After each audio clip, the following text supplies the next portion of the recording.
So we are back live. Good afternoon for our second part of the day today, which is a session with our strategic partners, the Firma.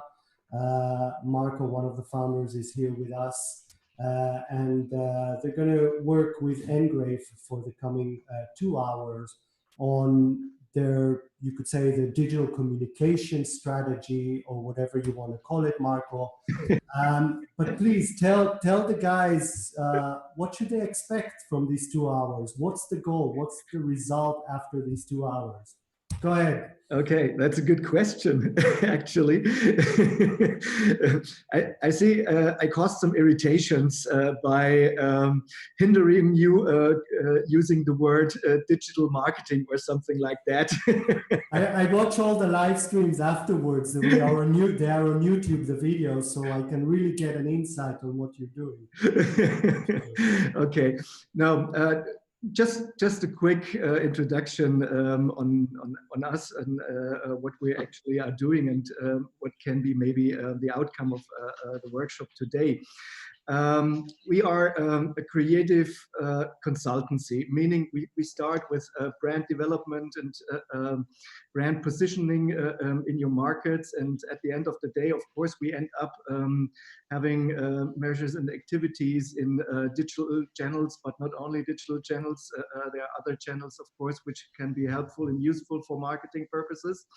So we try to overlook everything what is needed to create the best positioning for your brand and the best communication activities towards your audiences and your potential clients. That's what we like to take care of. So the way we do that differs from startup to startup because in advance we usually have a look how far you are actually are with your communication and with the contents you provide for your audiences, and then we decide what will be the best way to help you to optimize one or the other thing in doing so. So that's what we're actually doing, and that's true compared.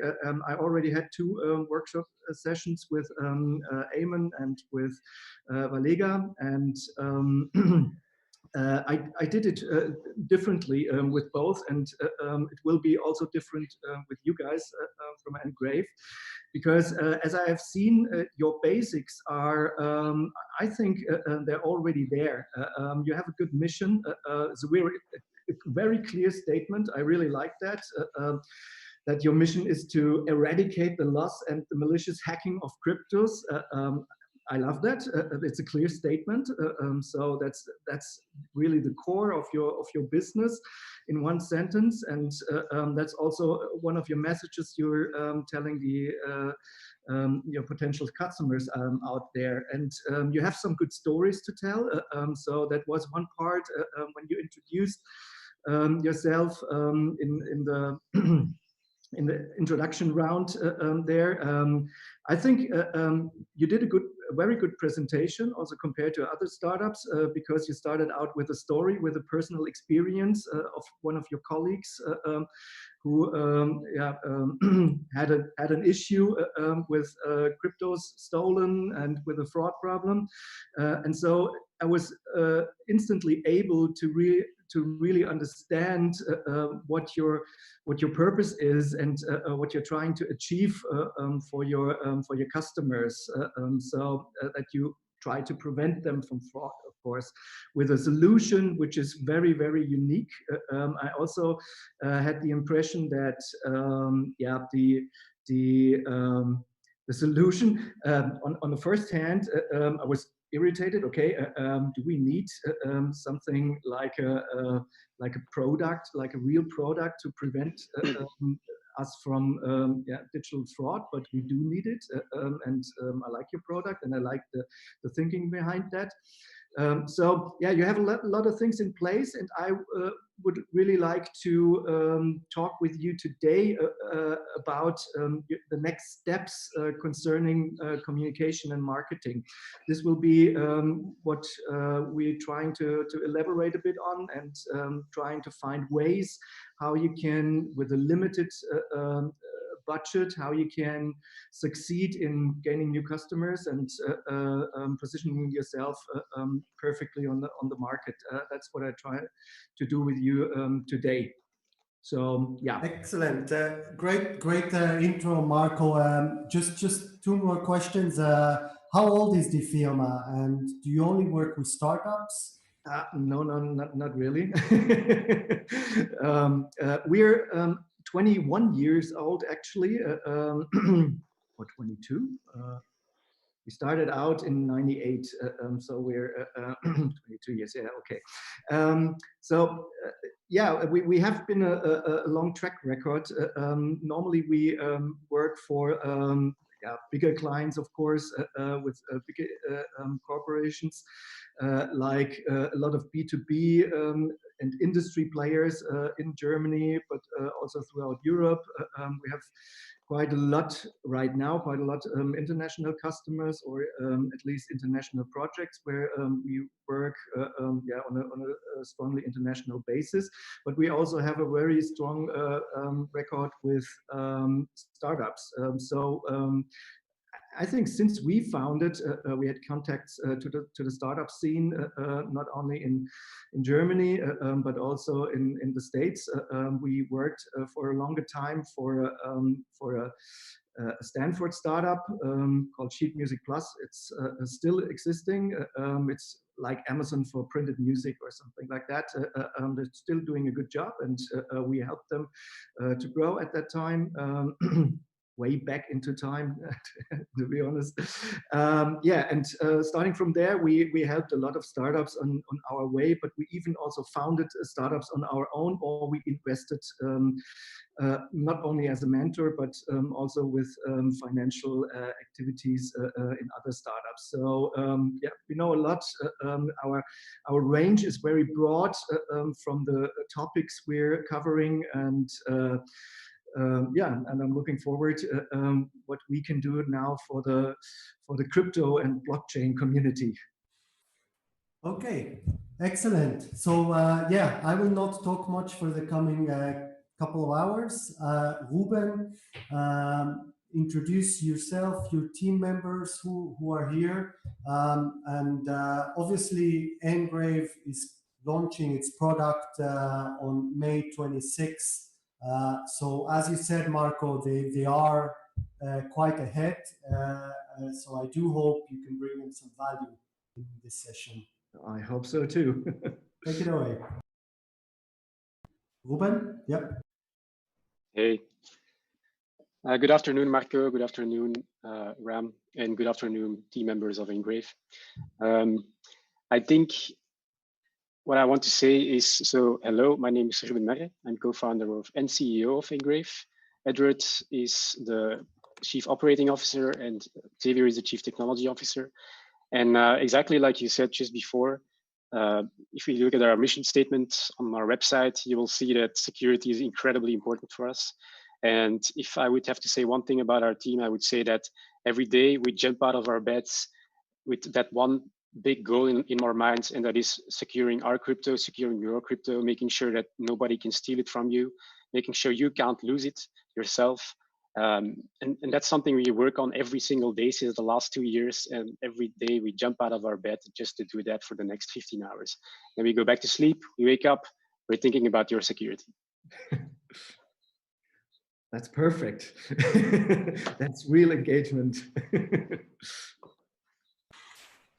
Okay, Marco. Okay, so I copied a link into the chat. You will find this link there, and I please you to click on it and to open the Miro board, which I prepared for you. And I will share my screen so that we all see what we're doing there. I think you're familiar with Miro, right? You did the business canvas workshop with Miro. Is that right? That is correct. Yeah, okay, cool. So I don't have to explain too much what is happening here. So I share my screen.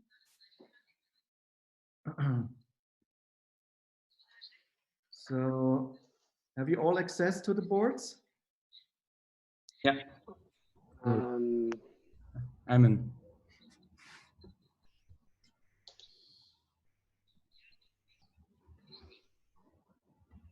yeah. Yeah, okay. I'm in too. Okay, I don't see your cursors. Normally they should show me. Well, if you want, I can say hello on one of the post-its. But we have view only. We don't have edit rights, I see. Sorry for that. Let me see what happened. No. Here. That was the problem. Can't edit. Sorry for that. So now it should work. Yeah. So I see here one of the guests. Okay. Good. So actually, for starting out and finding our way, we have to talk about, of course, first, what are your, sorry for that, come on. What are your objectives, your goals for the next 6 months? We will only use the sticky notes for our workshop here. So feel free to either copy and duplicate this sticker or take a new one here from the sidebar.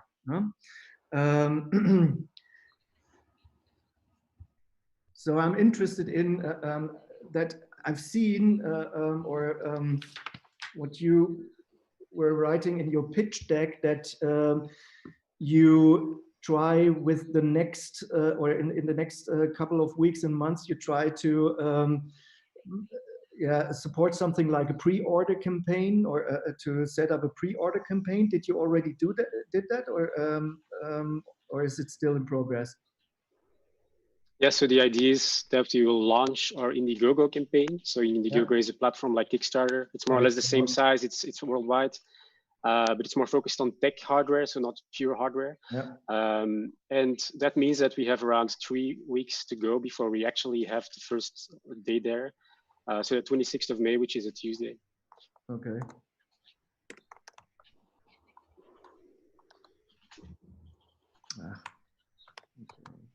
Okay. So what kind of assets do you have already for the Indiegogo campaign? So it's in terms of assets, what's really important is to create a campaign video, because it's easy to consume. It will be 3 minutes, where we will also explain like the vision and the mission of the company, and also the power of blockchain and cryptocurrency. It will also a video that it's also made to be shareable on social media. And of course, we also have an in-depth landing page directly on the Indiegogo page for, let's say that the campaign video is like the first step, where you have the awareness of the product and the projects. And in a second phase, you can consume much more information about the features, about the products, about the team. You will have a FAQ and also a chat. So these are, I would say, the campaign video and the landing page on Indiegogo, two big pillars of the campaign during the campaign. Okay. I think so too. That's what I usually expected on a platform like Indiegogo. I know that platform, of course. And how far are you with that production of those elements you need? So in terms of video, we did a lot of motion design already, what we could already do.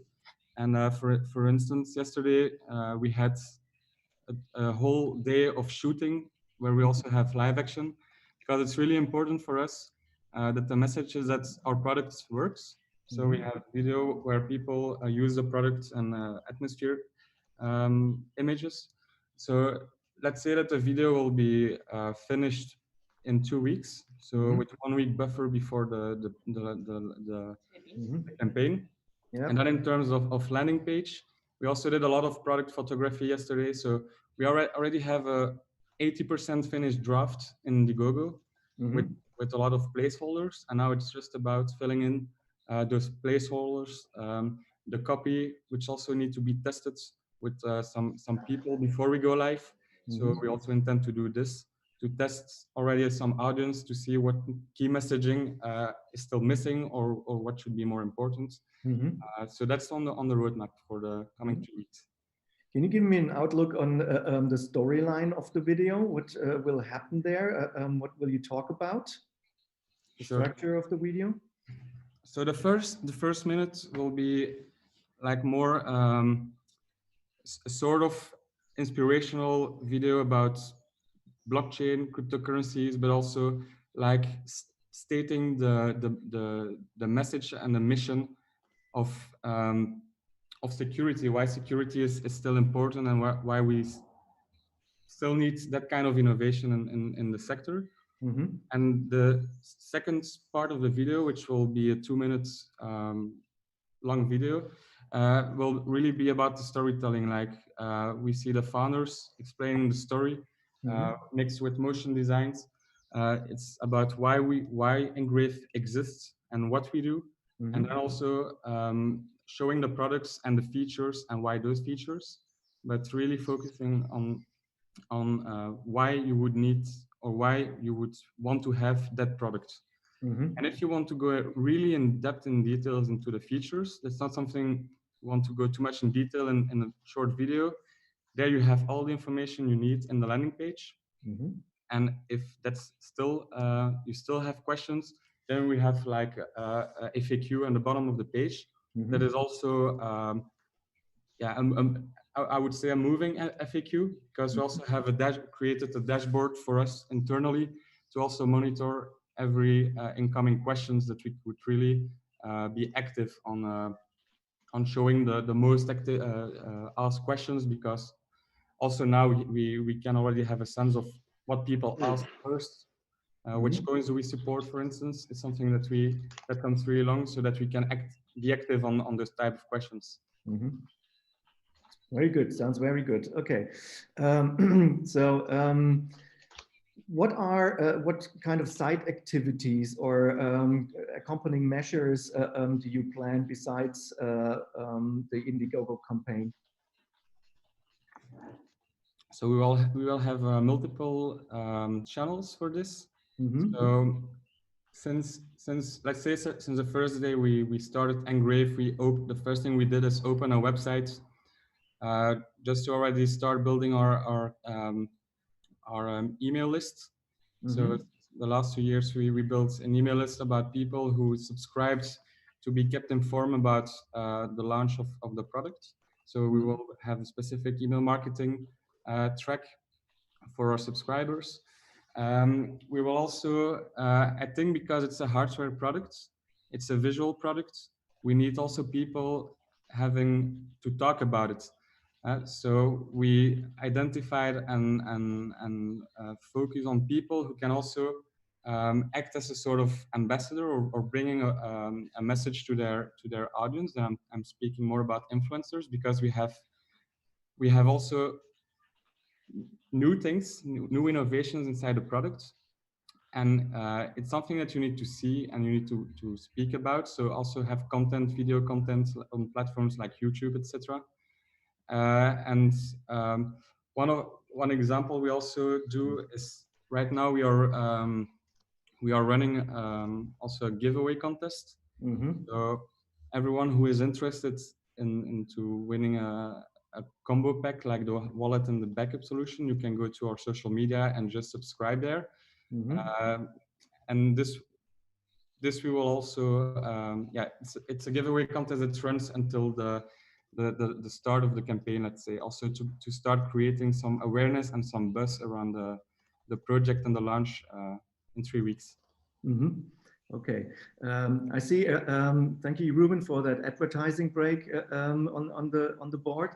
That is what I do. So, Ruben, yeah, maybe you can explain. I was listening to your colleague a bit. What else do you have in mind for your objectives? What to do in the next couple of weeks? Yeah, so we really kind of have to divide this up in a couple of different phases. So I would say last week, April 27th, Monday, we started with the first day of our pre-campaign phase, which is around 4 weeks. This happens to be exactly the same timing as this program. This program, so I'm talking about Accelerator Frankfurt, it is a go-to-market program. We believe we will be able to touch on more people in the space, crypto people who are looking at this, and not only investors, but customers, maybe to potential partnerships. So we see this program also as a part of saying ramping up to the campaign. As you know, by the end of the program, you typically have a demo day, which will be the 21st of May, as I've understood. So which actually means that the 21st of May, we can do a demo to everybody that is looking at the program, which will be obviously perfect because 5 days later, we will be starting the campaign itself. So ramping up, I would say the giveaway contest is one of these things that we are doing also. It will be there for the next 3 weeks. So you can basically win one of 10 free NGRAVE 0 and NGRAVE Graphene combos. So the full solution end-to-end that we offer to customers. Well, we also believe that this timing that we have now is pretty decent when we talk about providing the potential buyers with like, let's say, spoon feed them with the right information on our innovations, but really in small chunks, because we are bringing so much innovation at the same time that we kind of have to cut it up in little pieces.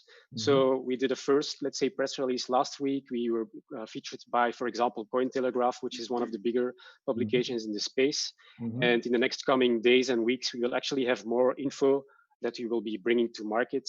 Also some interactive stuff so that people really have things they can engage with. And we believe all of that together will really be maximizing eventually the ramp up towards day one of the campaign.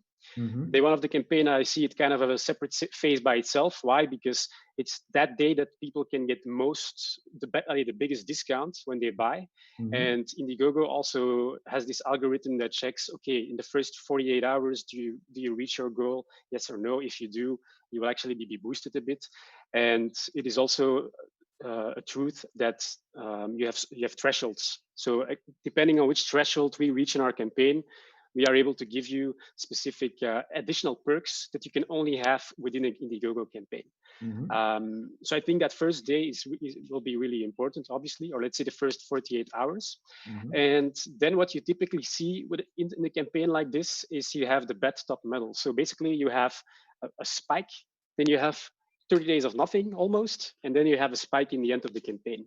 So for us, it is also imperative that we find the right tactics to keep the bathtub more or less full, or at least sometimes a little bit of watery.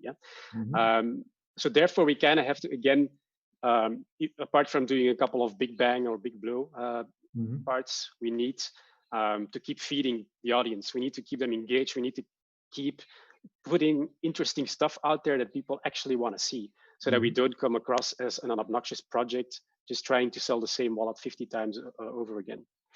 And as you can see, I think Edward really explained already the materials and the assets we have for the campaign.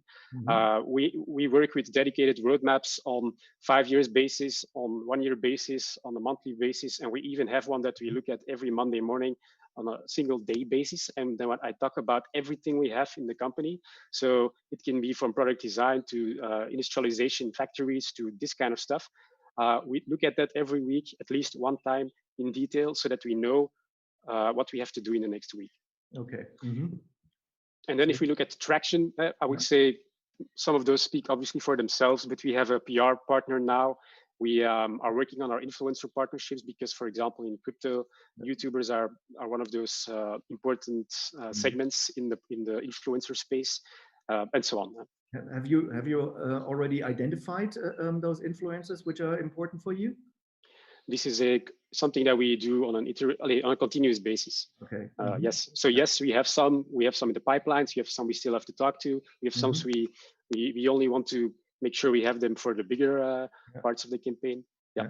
I think they will be very important for the launch phase, of course, the more you have, the better it is, and the more followers they have, of course, the more you will spread your ideas. Okay, I see special virtual events. To be honest, it's a lot of stuff. How many people are you? Well, we are just the 3 people you just saw on the call. So it's me, Edward, and Xavier. And like I said, we jump out of bed, we do all of this, we go to sleep, we wake up again. So great job, definitely. this normally, if you really try to do that everything in a good manner, normally you will have double the amount of people working on that, I guess so. So it's cool if you manage to do that. We have a lot of partners working with us, so we deliberately don't have those people yet in the team. To give you one example, we are partnered with IMEC. They are one of the world leading technology hubs for nanoelectronics. We built our solution from scratch with some people from their teams, some people from other companies. But sometimes we talk about the tiny little atomic size chip parts for which we don't need a full-time equivalent for a whole year. We just need to pick his brain for maybe 5 days. And we actually have access to a lot of world-class partners like that. We looked for them actively over the last 2 years, and maybe they are not officially on the team, but at some point in time, they were a part of the team. Okay, so that's also true for marketing activities. As you mentioned, you have a PR partner there, and you surely have some other freelance guys who help you with producing all those materials and assets you need for that. Okay, that's very good, wonderful. So let me quickly have a look here. I got everything.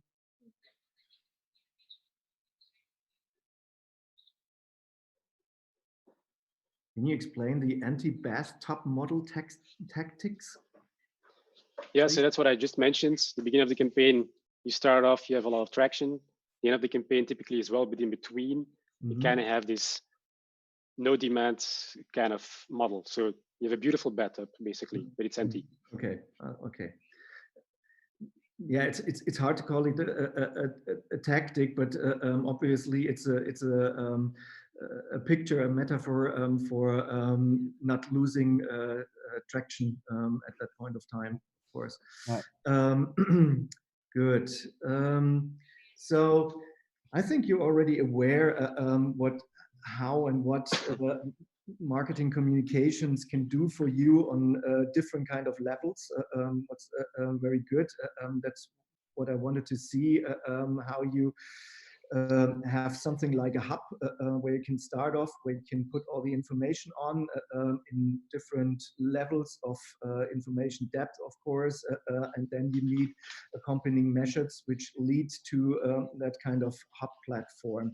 Are you planning to do other marketing activities, like other contents around what you're actually trying to sell? Yeah, I think maybe if we look at the first big block that you mentioned there, I see the question is, what are your objectives for the next 6 months? And so what we've put here on the board so far, that's for the next 2 months. We also have in the next 6 months, likely a crowd lending campaign that we're going to do. And also we want to start a VC round, let's say within those 6 months. So let's say by the end of 2020. But I didn't have more room on the board. Yeah, no. I'm sorry. You can scale the post-its if you like, if you need more space. Okay. Are there other marketing objectives you maybe try to install or reach over that 6 months period? Yeah, basically, it's about telling people that we exist today, but also assuring them that we will still exist in 6 months from now. and they kind of need a roadmap as well. And I think for what is important for us in the next 6 months is obviously to deliver on our promise. Our promise will be what we do and state during the Indiegogo campaign. We already stated there that we will be shipping these wallets worldwide in the month of October. So that gives us around 4, maybe 5 months to actually do that.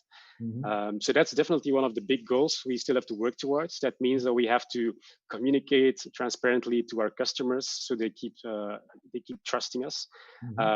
If there are any issues, then we should be upfront about them and honest so that they still feel that they can trust us, because it's all about security and trust. So that's very important. And as another aspect of, let's say, the 6 months, it is in fact indeed liaising with investors, getting investors to see how we approach problems, how structured we are, how we reach our milestones, what kind of investors we actually are looking for that actually match with us. And to give you just one example of what we typically do, every 3 weeks we send out a special email that is only for people in what we call our NGRAVE tribe. So people that we have met personally and of whom we know that they are actually interested in knowing more about the company. And that can be investors, that can be just people who are extremely enthusiastic about what we do, that can be potential customers. But this also provides them with insight that nobody else has in what we're doing. And every 3 weeks, I can assure you that's really fast, because every time you have to write a new email like that, we are like, is it already 3 weeks? I thought we sent the last one yesterday. So yeah. And whenever a new investor is interested, we can share with them already, let's say, our quarterly emails or updates we send to our investors, but also those 3 weekly emails. And by that, they can actually follow really well on how we deliver on our promises, which in the end is the most important for the investor. Can we implement something within specific milestones that we set for ourselves? Because that's what we're going to do with our money. Any other activities which you have in mind, or please fill them in if you have some. Yeah, sure. Another one that is important is obviously that we want to be thought leaders in the security space when it comes to blockchain and beyond. That means we have to educate ourselves a lot. We are working with some of the leading players in the space on a world scale level. For example, like previously I mentioned IMEC, but we also have people such as Jean-Jacques Quisquater, who is an advisor to NGRAVE. He implemented one of the first practical blockchain applications in 1996. And today he's basically a legend in cryptography. He's also one of the 8 references in the Bitcoin paper. And he has been around since cryptography, well, actually before cryptography became something really, really big, even before Bob and Alice existed, which are the 2 characters with which every cryptography story is actually explained, which was in 1708. And so he's still following the space from very closely, even today. So he knows everything that's going on. And also we're partnered with COSIC, which is a leading research group that is currently in the NIST competition, which is the International Standards Organization for Cryptography. And they are currently now in the last runnings with 2 different algorithms for the post-quantum cryptography standard. So basically what I want to say with this is just that we have direct access to the brain power that can actually predict the future of our industry. And so you use them also for content pieces, like articles or video interviews or something like that? We can do that if you want to, yes. For example, Jean-Jacques will also be talking about us in the Indiegogo campaign. I mean, it's always good if you have the chance to use another reputation for your own purposes. That definitely makes sense, especially if you like to position yourself for security or for cryptography topics. So it's very good to have some brilliant minds out there who contribute to your communication. Yep. Okay. Totally. So can we put that here as well? So just to have it in the Sure. back of our mind. Yeah.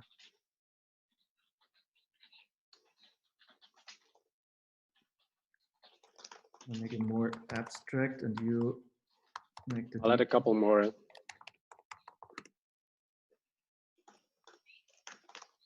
Mhm.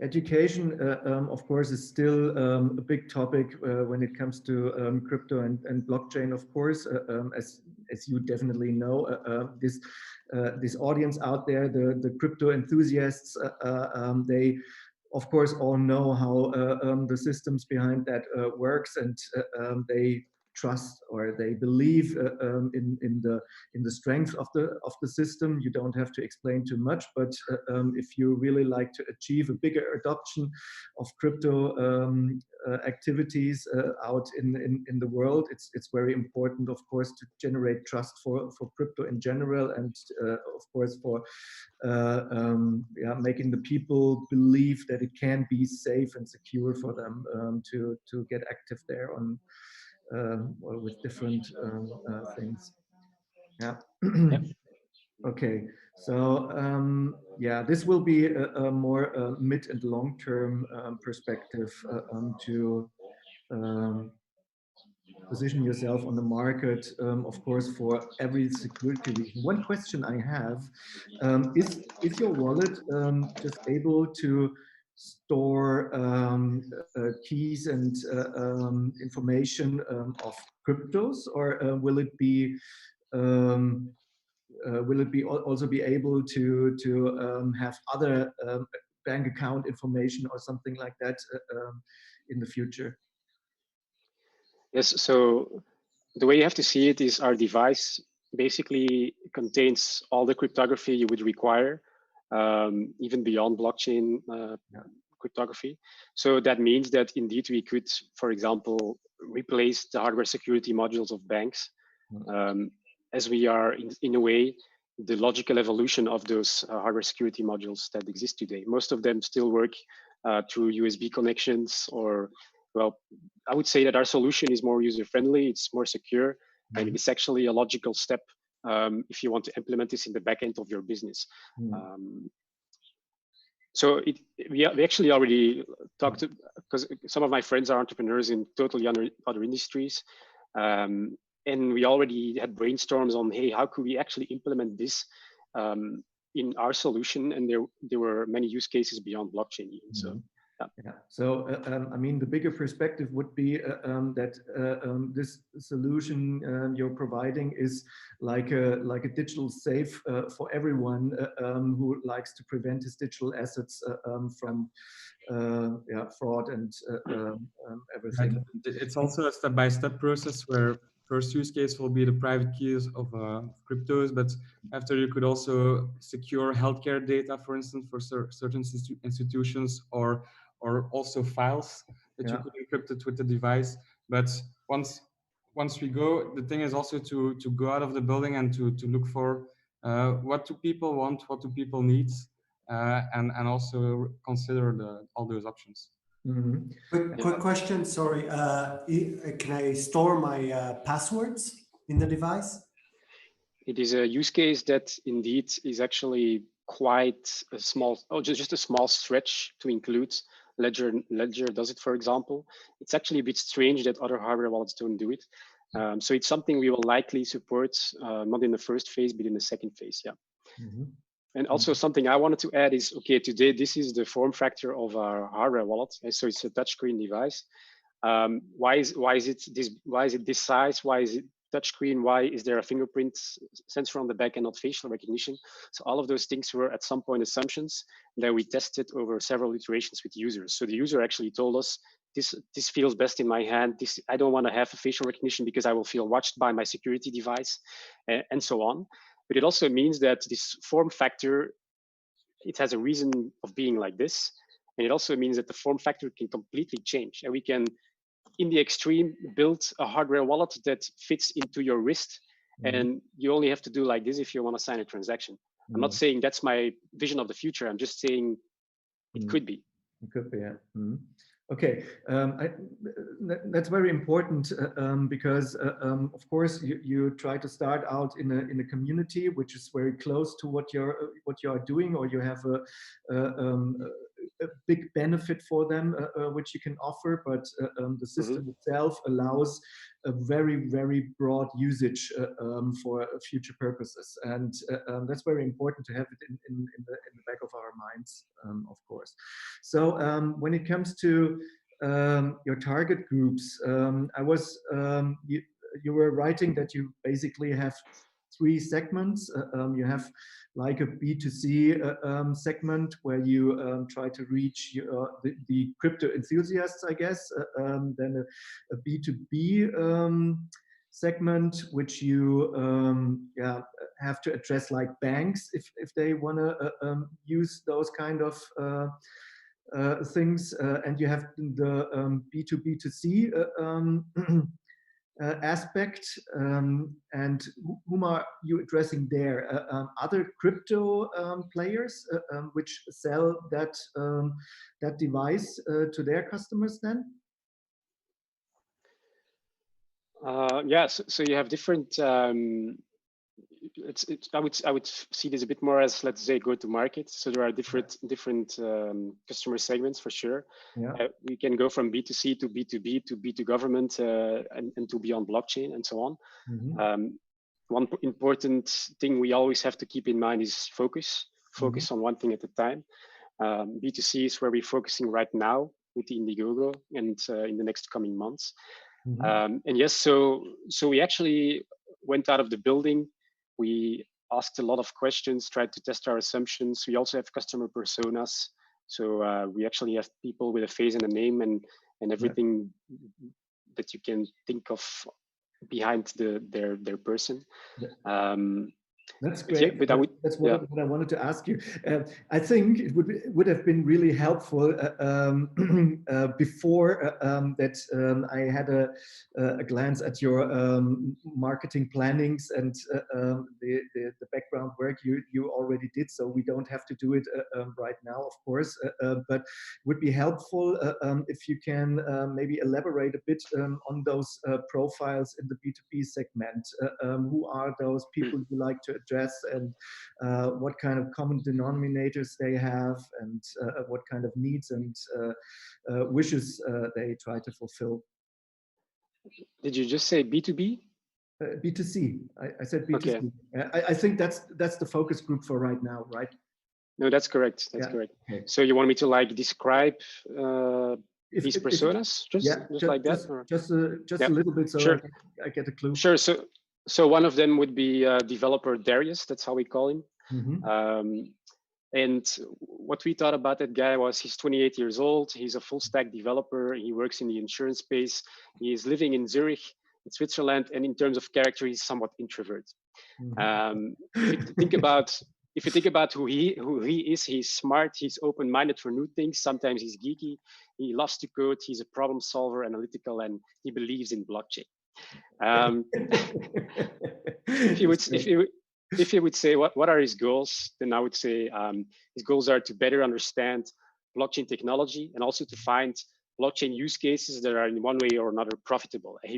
Eventually he's still out to not just become himself in this let's say industry that actually fits quite well with who he is, but obviously he is also planning to invest and make money. And then the question becomes, what does he actually want to do with that? What are his life goals? For us, we believe that for this person in specific, financial independence, maybe expert status in his field as a full stack developer, and maybe not in the least code. And the experience that we think he's looking for is to be a successful early adopter of beautiful new technology, and besides that, also be a master in a specific craft. So in terms of motivation for buying our solution, or maybe to say differently, like the frustrations he has is, I think. So he believes security and user friendliness of existing solutions can be better. Mm-hmm. And he wants also something better than just a paper wallet to store his private keys on. Mm-hmm. And he's also a bit frustrated with the lack of variety. There are only a couple of hyped solutions, that just a handful, and they're becoming incredibly mainstream, and he actually wants to be a bit more non-conformist. Mm-hmm. So I think what I might add on top of that is obviously what are like the channels where we could reach him. And then I think of some of the typical ones like Telegram, Riot, Slack, he's a developer, GitHub, but also YouTube. It's a very important one these days to have the best conversion rates when you actually try to sell things to people in the space. Cryptocurrency exchanges, obviously, there's not really a big way around that. So the Binances and the Coinbases of the market. Reddit is also big. Medium and blogs to some extent. Twitter is also one that is big. I would say Reddit and Twitter have a bit less conversion rate, or Telegram. And yeah, even Facebook and LinkedIn are still part of the deal. Instagram, I would say, is a bit less interesting for the specific persona. I think so too. Yeah. Okay. Just to give it's. Actually, one I can. The question behind that would be: do you have some numbers of those profiles? How many people are existing worldwide with that kind of profile?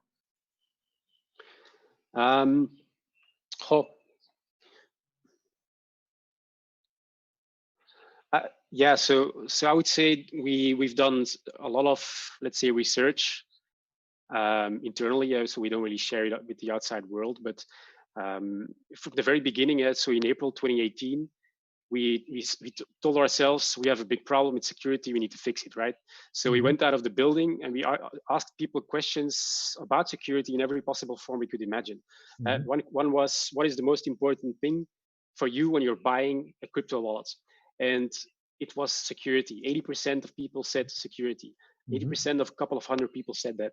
And that sounds super logical, but nobody that switches from his current bank to another bank will ever say, I'm switching because they're more secure.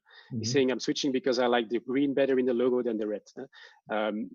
And so it really was a pain point. We also saw that actually if they had to choose between usability, losing usability, but increasing the security, that they would go for it without doubt.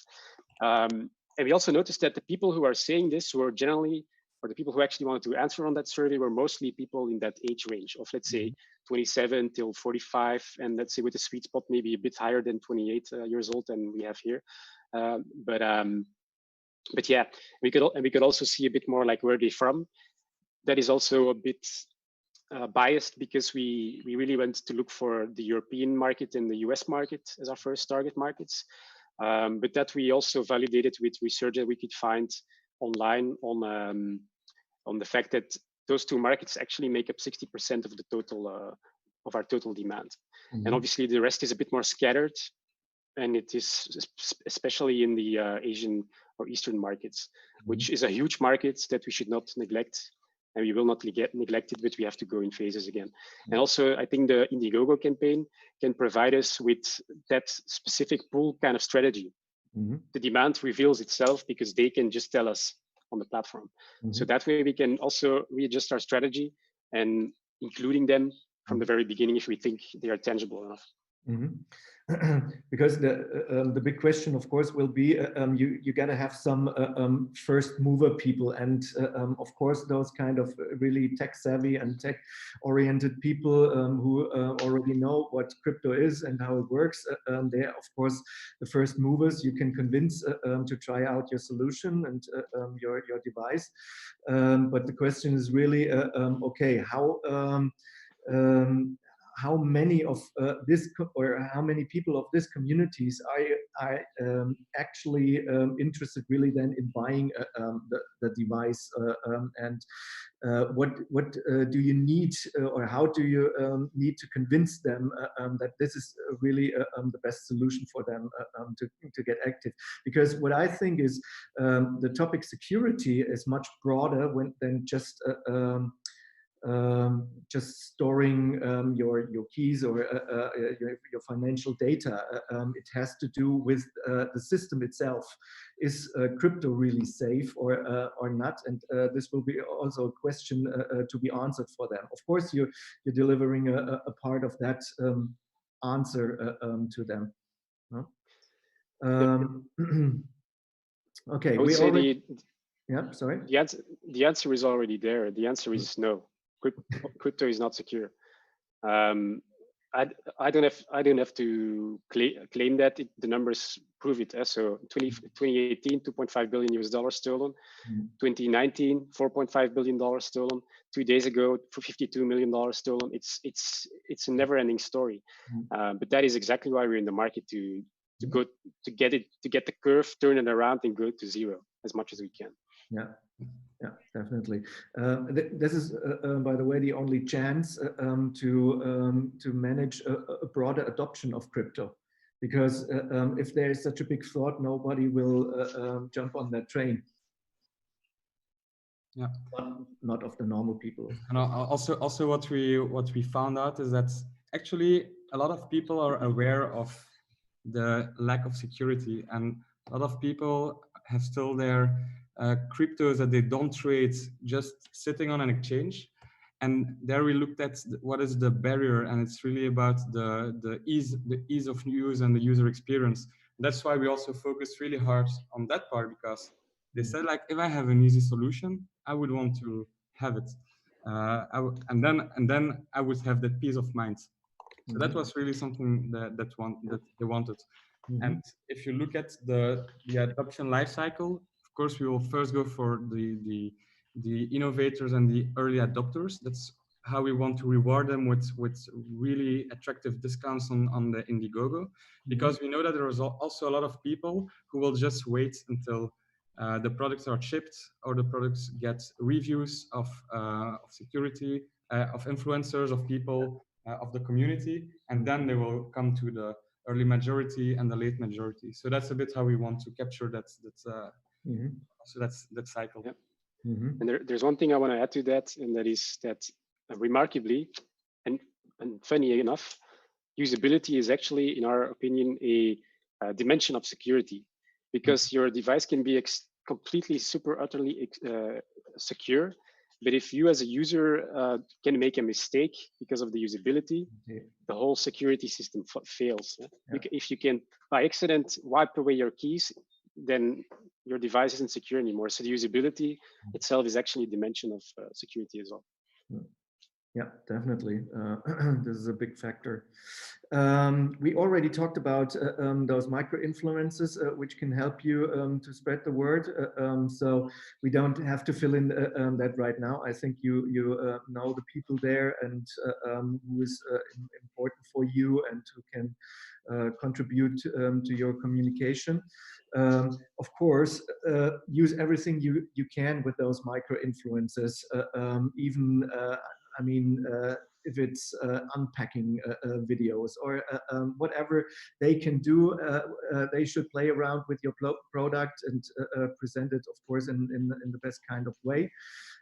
So you have to give them, of course, something which they are, or which makes them willing to play around with your product.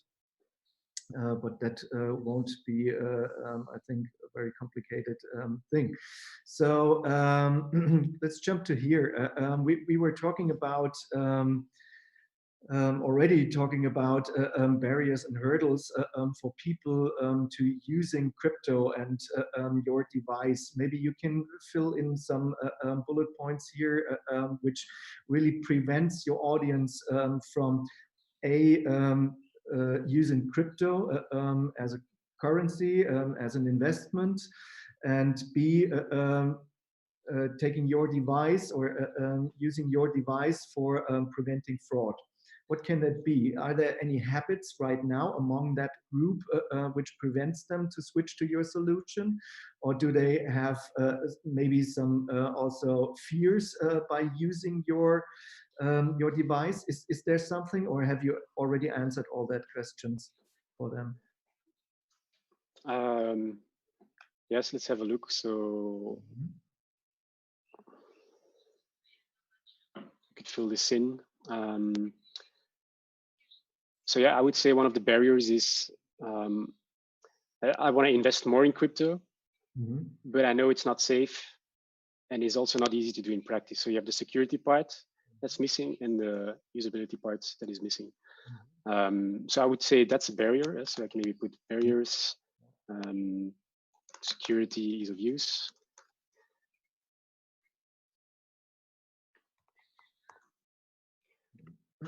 Then the anxieties, I'll put them here.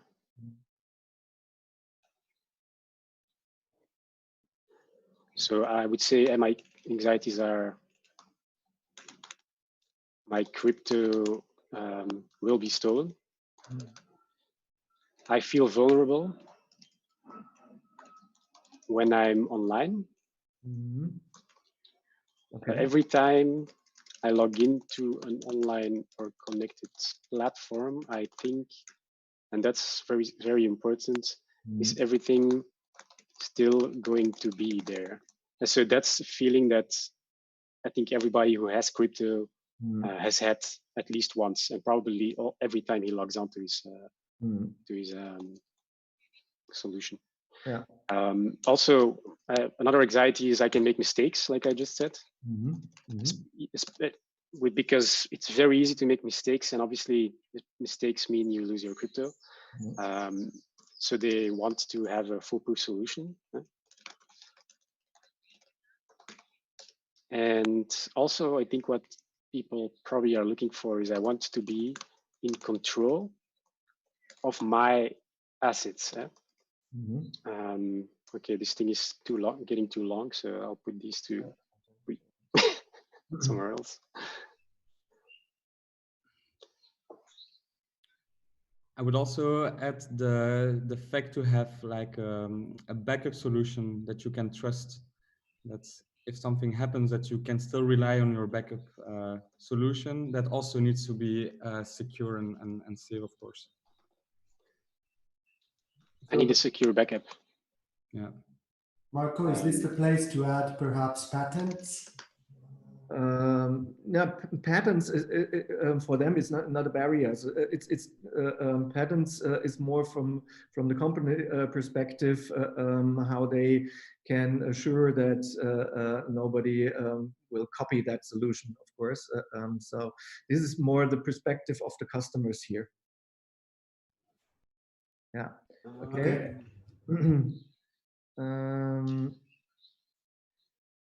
Need secure backup. Okay. So also trust in general, like if you're using a service or using a project or a company, that's like that trust factor. Can I trust this company? Yeah. And that's also something we worked on, like that we would be a company that provide you tools, but from the moment you get your device, you don't need us anymore for that. For the first phase, like we are like a decentralized company, you could say. And you could also verify when you're making your keys, which is like the most important moment in the user journey. Is you want to be sure that the keys you get are not controlled or delivered by NGRAVE. You know, you could say that you use a secure chip, but what tells you as the user, like what you get comes from the chip. That's why we also added elements into the features and the user journey to also assure you on a personal level that you are really in control.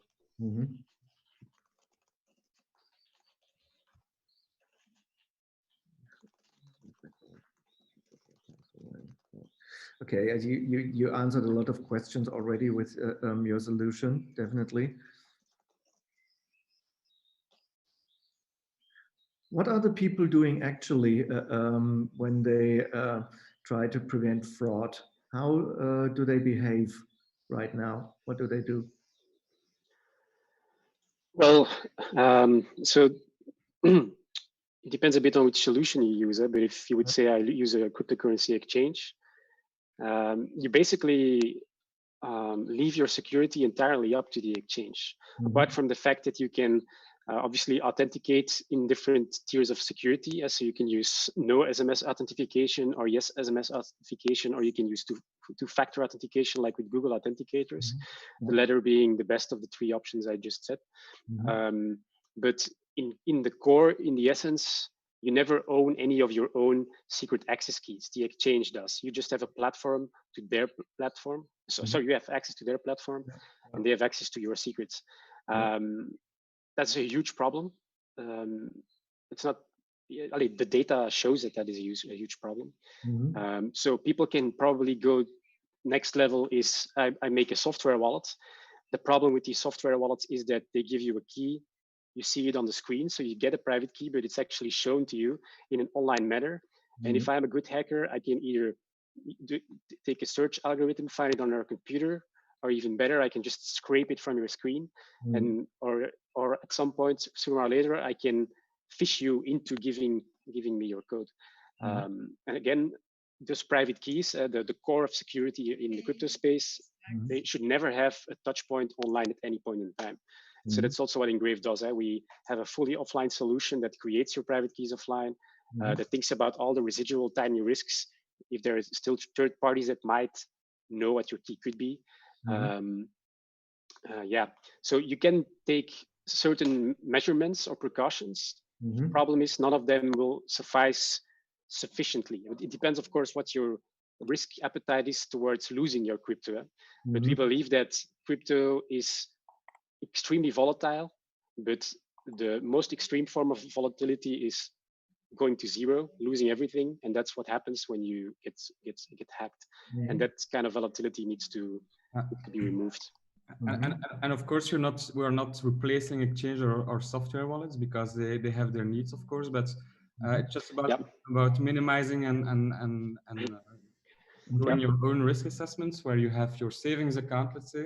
You have like 90% or 95% of your portfolio where you say like, I don't touch it, I don't use it every day, or I don't need it right now.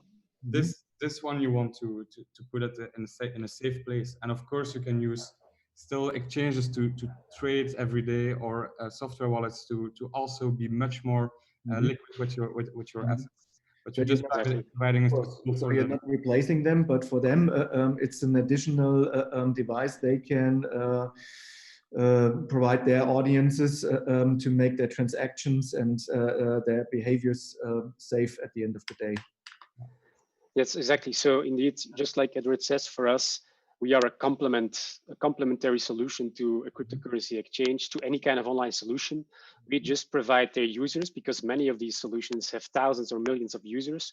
We just want to provide them with an add-on to that solution that provides them this extreme security that we are the only ones that can offer it.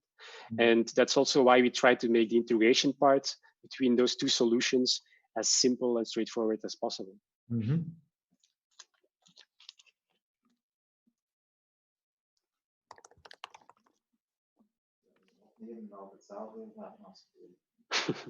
Sorry, didn't hear that. No, it's somebody who said something. Sorry.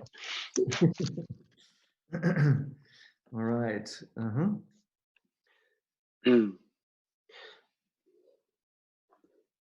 So when it comes to the opposite side, what you mentioned already some things you're doing, like price reductions or something like that for the first users, but on an emotional level, when you think of your target group, which will be really a trigger element for them to say, yes, I like to try that, or I instantly have to have it. What do you think is feasible to convince the people in a more emotional way? Yeah, so in my point of view, something that is missing in the space right now is a bit more that feeling of customer experience. For example, when you open your box, when you do that with an Apple Beats phone, you're like, wow, I want to share this with my friends. You don't have that today with many of these existing solutions, or I didn't have that at least. So we're trying to introduce that as well.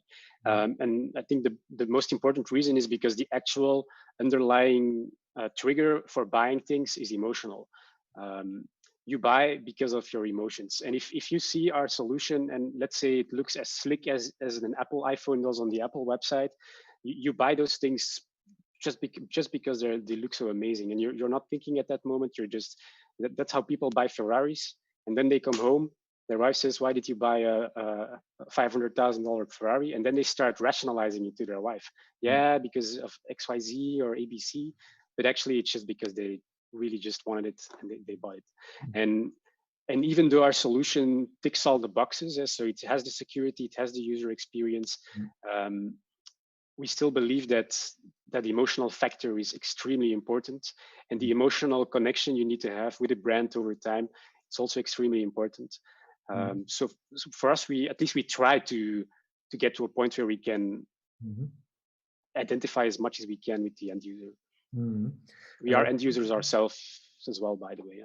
Yeah. You mentioned in your presentation the steel plates, and because they have some kind of gamification element with it, so it's nice to play around with it and to really feel that you did something which stays secure until you die, or even longer. That's a great idea to really convince the people. So are there any other elements you already have or thinking of which can be used as a trigger for buying your device or your system? I'm not sure if I get the question, sorry. Okay, I mean, it's just, as you said, design, not only of the device itself, but also from the packaging is very important. Then you have, when it comes to the design of your devices, you have like gamification elements integrated from the steel plates, for instance. And are there any other things in communication you can think of which will help the people to get more emotionally connected to you? Yes. So indeed, besides the fact that objectively speaking, when you do your research, I believe you will end up with the decision to buy an NGRAVE because of the security and the ease of use. Then you have the emotional appeal, maybe. And I think the way we, like what we really want to say to people is start truly owning what is yours. And this is one of the first times that you can actually really do that. If you only have, this is one factor which digital never, or so far as it is, can never fulfill, because all the the businesses are planned to not own something. If you look at like Spotify, whatever, you're not owning anything anymore, and that's the difference to your approach. What you're having, you say it's okay to own something in the digital life. That's a very interesting aspect, I think, because this perfectly also relates to your currency or to your cryptocurrencies or your crypto money, because you like to have it yours, like a fiat money, like cash, which you can own and spend and everything. But you don't get normally the feeling with digital assets that you really have control over them. And you succeeded with something that makes it tangible somehow, to really understand, okay, this is mine, and everything what's on there is mine too. So that's a good factor. Keep that maybe in mind for your communication activities. That this is a good point, a good message you can use for that. Well, it's a core part of our message, yeah? And I think you've probably heard of the hashtag Own Your Data. Our hashtag is Own Your Assets. Data is one asset. There are many more different assets. You have diamonds, you have a house. This is the first time in history that you can actually really own them in a way that you are the one in control. You are the one who can say that person can also get access to my assets. And if you think about the traditional world, the banks own your assets. They can say from this day to the next, I'm sorry, but the $100,000 you have here, supposedly, we haven't seen them. They're gone. So what we try to offer is a solution where even if we would cease to exist, the zero will still work, your backup will still work, and you can still own your stuff without any residual risk of us being able to divine what your key could be. You're the one who makes it on the spot in a setting that we also upgraded compared to existing solutions. There is no risk that anybody will know what your key is. Yeah. Guys, where are you saying this? I love it, but it's the first time I hear about it. Own your assets. I haven't seen it on any of your marketing on the deck or on your website. Well, if you look at our pitch deck and you go to the last slide, you will see it. Last slide. Last slide. Yes, the last slide. We keep the good stuff for last. Own your assets. It's here. The first slide on our pitch deck is just our logo in big, so people can soak it in. And we talk about why NGRAVE exists and where we come from, which is a very sad story, basically, because one of our best friends got hacked really bad. And we end that story by saying that that guy is actually now our CTO. So he knows exactly how you're feeling when you would be losing your crypto. And then we talk about our mission. And our mission is not own your assets. Our mission is to enable you to really own what is yours, to give you the possibility to securely take ownership and control of what is yours in a way that is simple and easy for you. And we end our pitch indeed by saying, own your assets. It's your crypto. Yep. And if we talk about communication, for example, in the emails now that we're sending with respect to the Indiegogo campaign, there we say it's like, it's almost there. You can almost start truly owning what is yours. I like that backstory.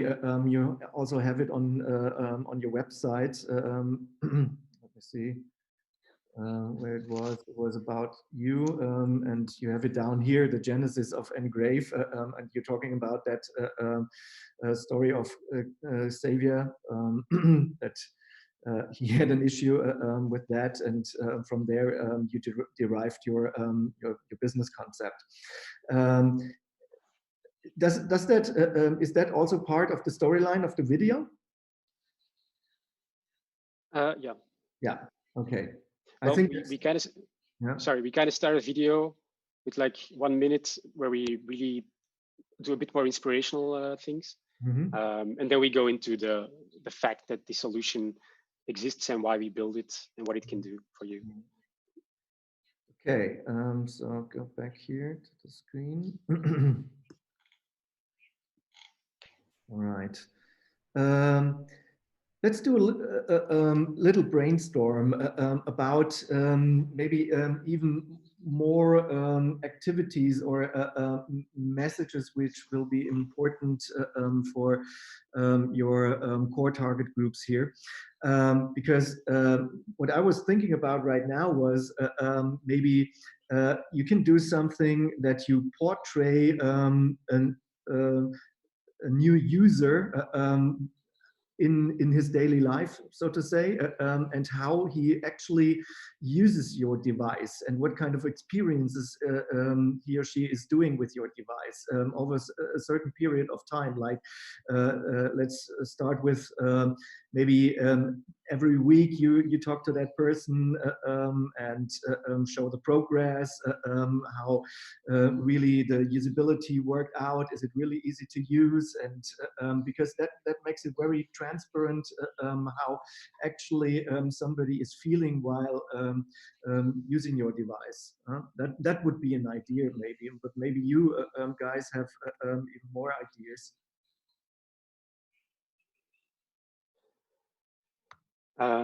No, so yeah, exactly. I think one thing that we try to do really our best in is talk to the end user. So, like I said in the beginning, also the way our device looks today is because our customers told us so. Obviously, we actually. It's not easy to just listen to your customers when you're maybe building a security product, because basically the security guys say the exact opposite. Don't do it. But yeah, so we actually have a lot of users that we have, let's say, on standby that we can ask questions to. The moment that they will have their wallet, their real wallet, we will also try to continuously get that closed feedback loop. Let's say you have many kind of techniques like the NPS, the Net Promoter Score, that you could use and see where the actual holes are in your solution. So yeah, it's a good point, and it's definitely one we will integrate in our further strategy. I think when we applied for the first accelerator 2 years ago, it was an accelerator that took a year, so really big and long program. We also what did I want to say? Yeah, so in our application we added we added 2 slides, basically 2 bonus slides. The first bonus slide was, so we pitched it to IMEC. IMEC is the world leader in nanotechnology research. So there we actually added plus slide 1 was, okay, you will get equity in our company, which means you will pass the check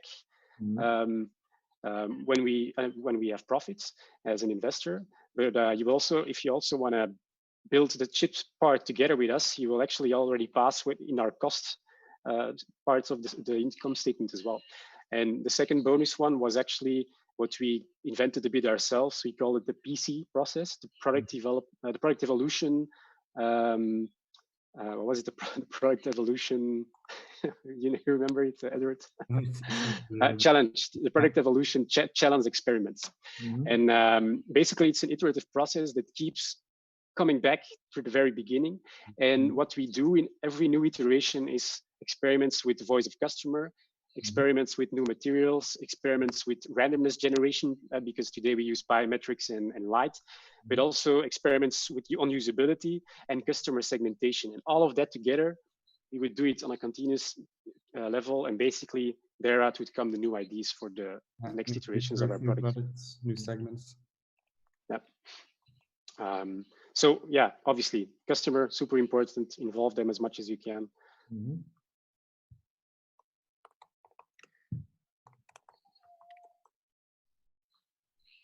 Sorry, it was my enthusiasm speaking. Okay.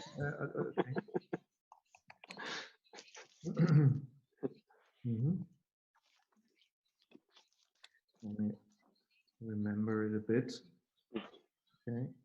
So you do also something like a co-invention with your customers. So it's a part of your normal innovation process that you actually have one idea, and then you go through an iterative phase experimenting with the customer. Yeah, we call it co-creation. And I think, for example, our plates. So for the backup solution, we had a couple of ideas. We basically made our first list. We killed the ones we thought would be for really later on or maybe never.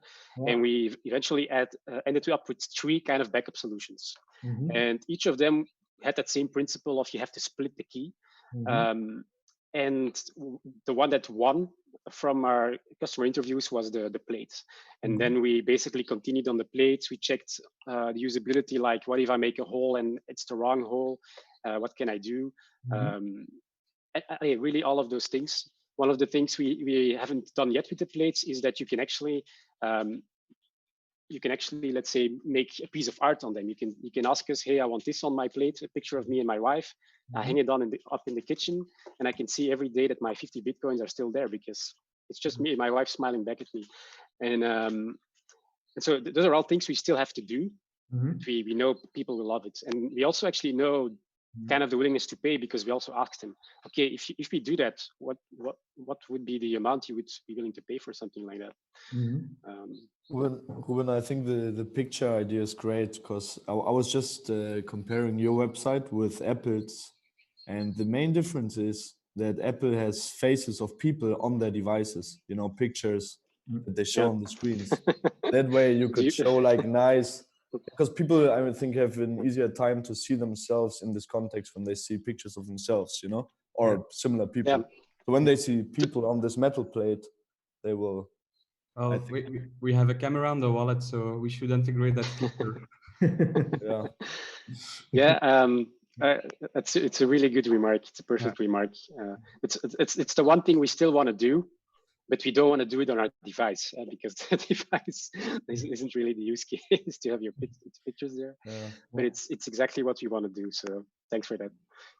Thanks. Yeah, I think it's also important to address that within the Indiegogo campaign that you're doing this kind of co-creation, and maybe you can also convince some of the audience there to join you in. I don't know how the NGRAVE tribe, for instance, works, but maybe it's a good platform to generate beta users and really get their admission to portray them while doing those experiments, for instance. This is a great way to show that you're alive and kicking, so to say, and actually working on improvements and optimizations and everything like that. And this gives a lot of trust, or this creates a lot of trust for the people. So I would use that kind of insight, transparency somehow also to communicate that to the audience, because I think that's one part of your general message, that everything what you do stays safe and creates trust at the end of the day. Okay. Yeah, that's exactly what we did in our, not our last, but the one before. So 6 weeks ago, in our then last tribe mail, we asked people from our tribe, so people we didn't have had yet as testers, to be the beta testers, sorry, for the next iteration. The thing is, we won't be able to do it before the campaign. So maybe during or after the campaign, we will be doing it. Have you already some